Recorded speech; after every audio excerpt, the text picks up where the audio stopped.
महाकुंभ की तैयारियों के बीच प्रयागराज में भक्ति और आस्था के कई तरह के रंग देखने को मिल रहे हैं, जो न सिर्फ चर्चा का केंद्र बने बल्कि उनकी चर्चा भी जोरों पर है। आपने शायद ही इससे पहले ऐसे बाबा को देखा होगा जिनकी जिंदगी एक ई रिक्शा तक सिमटी हुई है। बाबा चर्चा में अपने अतरंगी नाम से बने हुए हैं। ई रिक्शा बाबा के नाम से वो प्रसिद्ध हैं। ई रिक्शा बाबा नाम से प्रसिद्ध महंत ओम एक कस्टमाइज 3 व्हीलर के साथ दिल्ली से प्रयागराज महाकुंभ 2025 में शामिल होने पहुंचे। महाकुंभ में उनकी ये एंट्री लोगों के बीच चर्चा का विषय रही।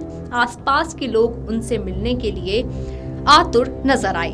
बाबा ने इसको लेकर क्या कुछ कहा है, चलिए आपको सुनवाते हैं। देखिए, हम दिल्ली से आए हैं। दिल्ली से कुंभ में तपस्या के लिए आए थे। रियल में तपस्या करने के लिए ही आए थे कि जाकर के 2-4 महीना जाकर के तपस्या करेंगे।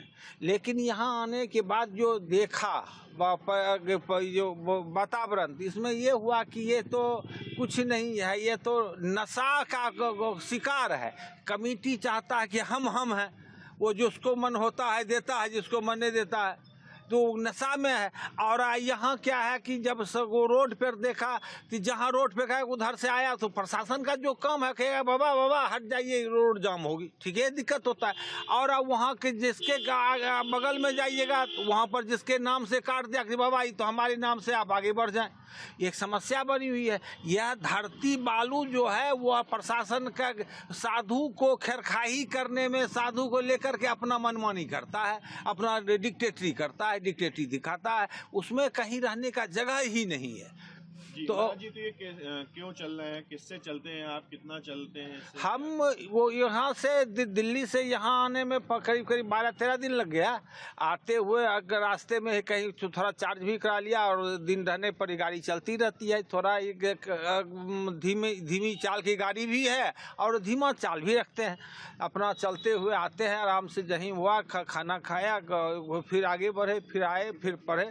और कहीं इच्छा हुआ रुक करके कि यहीं पढ़े लिखे या कुछ नई सोच आ गया तो वहाँ लिखते भी हैं। महाराज, इसमें क्या क्या है आपके इस गाड़ी में? इसमें हमारा सारा बिछावन है, गाड़ी का सब सामान है, हमारा सारा सामान रहता है। और इसमें और कोई कुछ नहीं। क्या क्या करते हैं इसी गाड़ी में आप? अपना पढ़ते भी है, लिखते भी है।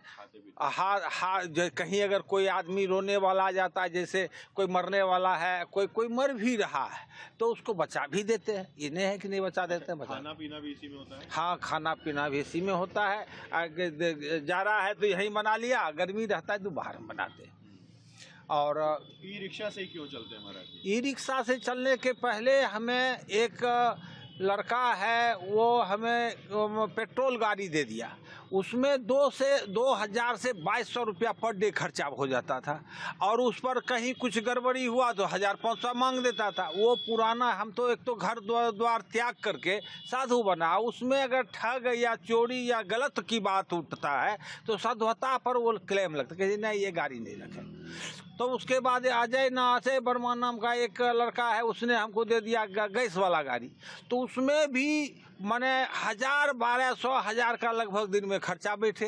हालांकि वही खर्चा दे देता था उस टाइम, कहे कि देखो अजय ये हम लेकर क्या करेंगे, गाड़ी तो तुम दे देगा, खर्चा कौन देगा ये रोज का, ये रखो हम नहीं ले गई। तब जाकर के हम लोग वहीं पर पूजा यमुना किनारे में करते थे। एकाएक वहाँ से लखनऊ से वो फोन आया कि आपके लिए ई रिक्शा रखे हैं, लीजिएगा कि जहाँ लाओ तब तो अच्छा होगा। वहीं गए, वही बना दिया। किसी ने प्लेट दान किया, किसी ने कुछ दान किया और ई रिक्शा ये करके हम लोग करिए। हाँ ये ठीक है, लेकिन इसमें क्या है, इसका 3 फीट चौड़ाई है। सोते कैसे हैं महाराज? इसमें भीतर लंबा है, हम जितना चाहिए हमें 6 फीट के लगभग हैं, तो इसमें 1 फीट बच ही जाता है। कोई सोने में एक आदमी कोई प्रॉब्लम नहीं है, 2 आदमी का जगह नहीं है। दिक्कत कोई अगर वैसे इमरजेंसी आ जाए तो दिक्कत हो जाता है, अन्यथा 1 आदमी में कोई प्रॉब्लम। दिनचर्या क्या होती है महाराज? हमारी दिनचर्या इसी पर खाना भी बनाया, पूजा भी किया, ध्यान किया, जहाँ रहते हैं वहाँ पर किया। जैसे यहाँ है तो गंगा में जाकर स्नान के जब हुआ गए, निकल के स्नान कर करके भगवान का ध्यान किया। यहाँ इस पर आकर के अपना रहे, पूजा किए, ध्यान कीजिए, यही ना होगा।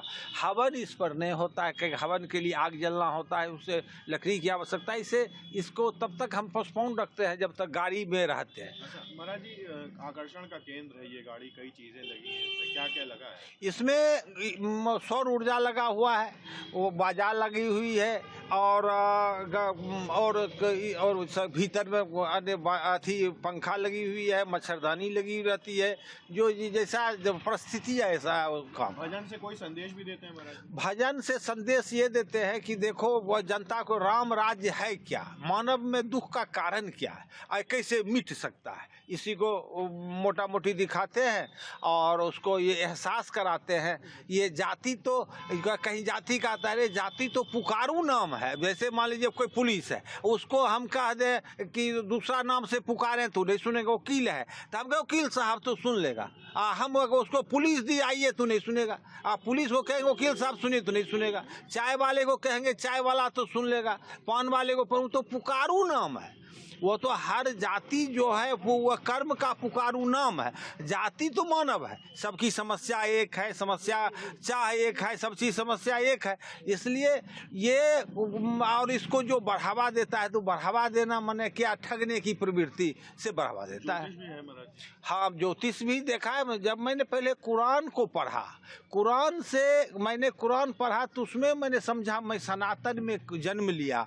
यह बहुत बड़ा खुशी मैंने अनुभव किया कि सनातन क्या चीज़ है, कितनी बड़ी आज़ादी है। और वो उसी में जाकर ज्योतिष का विरोध था, किसको छोड़ो, जो अल्लाह करेगा वो होगा, उसको मत देखो। तो तब हमने ज्योतिष को देखा, अध्ययन करने लगा, ज्योतिष किया, उसमें स्टोन पत्थर का भी अध्ययन किया, उसको प्रयोग किया, देखा नहीं काम तो सब करता है, ज्योतिष में कोई गलत चीज़ हो ही नहीं सकता। जो का बात कहा है 100% से, हमको जानकारी कम हो तो हम उसको कुछ और बता दें, अगर सही जानकारी जिसको जितना दूर है उतना तक 100% सही। साधु क्यों बने? साधु बनने के पीछे हम साधु नहीं, जिस घर में मैंने जन्म लिया था मैं बहुत खुशहाल था, और साधु हो गया, हमें कैंसर हो गया था। तो लीवर में कैंसर हो गया, अल्ट्रासाउंड पहले बार आया था दिल्ली लोहिया में, चेक कराए तो कैंसर है। तो हमने कहा नहीं कैंसर नहीं, तो उस लोग संतोना दिया, तो उसके कहा कि 4th स्टेज में है, 2-4 महीना में इनकी मौत आ जाएगी। तो उसी टाइम हमने तो उसमें स्वप्न में बराबर जाकर के दुर्गा का रूप और शंकर जी आते कर, घर छोड़ो नहीं तो मरो और फिर जन्म लो, मरो, जिस काम के लिए गया है वहाँ जाकर बैठ गया। तो हमने कहा कि हम तो आप कहते हैं कभी जीवन में भीख तो मांगा नहीं, सब दिन दिया है, और 10-5 हज़ार का रोज दान करते थे या लेबर में बांटते थे। तो ये आप कहते वो हम न जानेंगे, तुम घर छोड़ो। तो कहाँ जाए, कहीं जाओ। तो वहाँ से दिल्ली आए, पहला पल और दिल्ली में ही रहे, और वो आज तक मुझे कोई कष्ट नाम की चीज़ होने नहीं दिया है। ये हम अपना पहले 1985 में इंडियन साइंस कांग्रेस में मेरा पहला स्थान है रिसर्च में, तो उसमें भी कहा कि आप PhD कीजिए, ये कीजिए, आपको PhD करने के लिए MSc करके डॉक्टरेट कीजिए। कहिए कि रिसर्च और कवि और पहलवान या नेता के तो गॉड गिफ्टेड चीज़ ये सब होता है। इसको आप विद्या से सूरदास बना दीजिएगा, पढ़ा करके किसी बच्चे को हिंदी पढ़ा दीजिए, सूरदास बन जाएगा, तुलसीदास बन जाएगा, रहीम करीम बन जाएगा। ये तो गॉड गिफ्टेड चीज़ होता है। पहलवान है, पहलवान का बेटा कहीं पहलवान देखा है? ये नेता का बेटा कभी नेता देखा है? वो तो ज़बरदस्ती थोप देना लगा है। रियल में वो गॉड गिफ्टेड ही सब चीज़ होता है। ये और उसके बाद कितना कहा कि आप कहीं पढ़िए लिखिए, हम आपको सब खर्चा देंगे, कल ही नहीं तो आप थॉट दीजिए, हम आपको पैसा देंगे, जे ना लेना ना देना उस दिन से छोड़ दिया। और उसके बाद जा कर के अपना खेती गृहस्थी किया। उसके बाद कैंसर होने के बाद हमने तो वो तब घर परिवार सब भी जानता ही था, तो कहता कि कहते चलते हैं। तो जैसे ही ट्रेन पे मैं दिल्ली की ओर चढ़ा कि मुझे कैंसर नाम का दर्द भूल गए, और आज तक है। अब तो बुढ़ा हो गए, अब तो अब है नहीं है तो कोई अर्थ नहीं मानता है। तो अभी भी हमारा प्रकृति ने एक ही काम दिया, राम राज्य लाने के लिए। इसीलिए वो गाड़ी दिया, ये गाड़ी दिया, नहीं जब नहीं तैयार हुए तो ये भी गाड़ी ला करके दे दिया, तुम चलो। और मेरा काम है राम राज स्थापना मिशन। तपस्या कर रहे हैं महाराज जी। तपस्या तो मेरा अपना, तपस्या तो एक एक साधु का अपना पर्सनल लोभ है, स्वार्थ है, और राम राज समाज का स्वार्थ है, व्यवस्था है।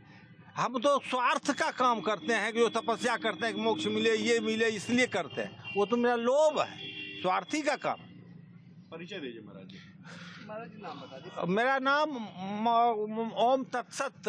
वैसे वो दिल्ली में ये जो है सिग्नेचर ब्रिज उसके बगल में है, उसी में हम रहते हैं। बता दें कि संगम नगरी प्रयागराज महाकुंभ में आने साधु संत महात्माओं और श्रद्धालुओं के लिए पूरी तरह से तैयारियां हो चुकी हैं। प्रदेश के मुख्यमंत्री योगी आदित्यनाथ खुद महाकुंभ की तैयारियों की मॉनिटरिंग कर रहे हैं और लगातार प्रयागराज का दौरा कर रहे हैं। इसके अलावा महाकुंभ के लिए संतों और महात्माओं का प्रयागराज पहुंचने का सिलसिला भी शुरू है।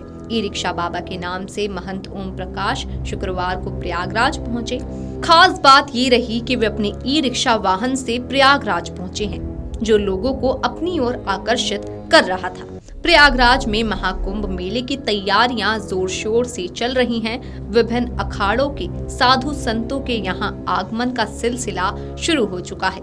महाकुंभ मेला एक पवित्र धार्मिक आयोजन है, जिसमें देश ही नहीं बल्कि दुनिया भर लोग आस्था की डुबकी लगाने के लिए आते हैं। इस बार महाकुंभ प्रयागराज में आयोजित हो रहा है, जिसमें देश और दुनिया से लगभग 44 करोड़ लोगों के पहुंचने का अनुमान है।